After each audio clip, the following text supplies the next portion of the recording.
श्री राम जय जय राम।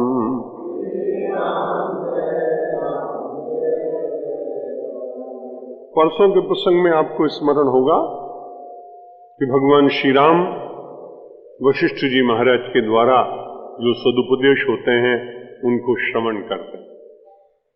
अपने राज्य का संचालन उस अवस्था में जितना बाल्यावस्था में किया जा सकता है मानसिक रूप से वो करते हैं, बाल लीला करते हैं, लेकिन अपने पिता से आज्ञा लेकर पूर्व कार्य करते हैं, बीच बीच में कथा सत्संग करते हैं।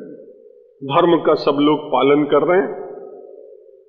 जैसे नित्य कथा सुनी जाती है, नित्य सत्संग किया जाता है, नित्य भोजन किया जाता है, नित्य स्नान करते हैं, नित्य परमात्मा के साथ जुड़ने का प्रयत्न होता है। ये सारी नित्यता मानव के जीवन में धर्म का आचरण करने से आती है।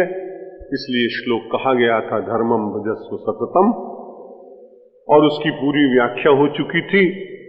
अब आगे की कथा प्रसंग में भगवान शंकर पार्वती जी को कह रहे हैं। इसमें पता नहीं लगता कि कौन कब उवाच आ जाता है। कभी ब्रह्मा उवाच आ जाते हैं, कभी कोई दूसरा बोलने लगता है, इसलिए अलग अलग स्थानों के ऊपर कथाएं हो रही। मैंने विचार किया कि भाई अलग अलग एकदम से उवाच अलग अलग कैसे आते हैं।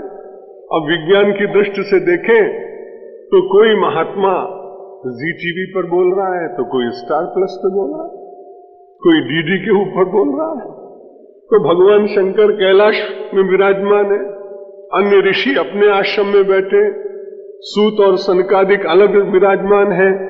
इस प्रकार से सारी कथाएं अपने देश में भिन्न भिन्न स्थानों पर भिन्न भिन्न महापुरुषों के द्वारा इसलिए हो रहे कि पूरे देश का वातावरण निरंतर आध्यात्मिक बना रहे। भगवान शंकर ने पार्वती जी से कहा, कदाचित कौशिको अभ्यात अयोध्यायाम ज्वलन प्रभा, कदाचित कौशिको अभ्यागात अयोध्याम ज्वलन प्रभा, दृष्टुम रामम परात्मानम जातम ज्ञात्वा सुमय। विश्वामित्र जी को पता लग गया कि भगवान श्री राम का प्रादुर्भाव होगा। अच्छा सा सुंदर शब्द प्रयोग किया है कि उनको जानकारी किसी माध्यम के द्वारा नहीं मिली। जो तपस्वी होते हैं उनके अंतर में अपने आप ही बहुत सारी वस्तुएं प्रकट होती हैं, जानकारी हो जाती है। इसलिए कौशिक जो विश्वामित्र जी महाराज हैं, स्व माया ज्ञात्वा, अपनी ही माया से उनको ज्ञात हो गया कि राम परात्पर राम अयोध्या में प्रकट हुए, और दृष्टुम उनका दर्शन करने के लिए अभ्यगात वहां पहुंच गए। और बड़ा सुंदर प्रयोग किया है उनके नाम के साथ। विशेषण में संस्कृत भाषा की अपनी अनुपम विशेषताएं हैं, इसलिए पहले से ही बता दिया कि वो कैसे हैं कौशिक ऋषि विश्वामित्र जी। ज्वलन प्रभा, पूरी प्रभा के साथ पहुंचते हैं।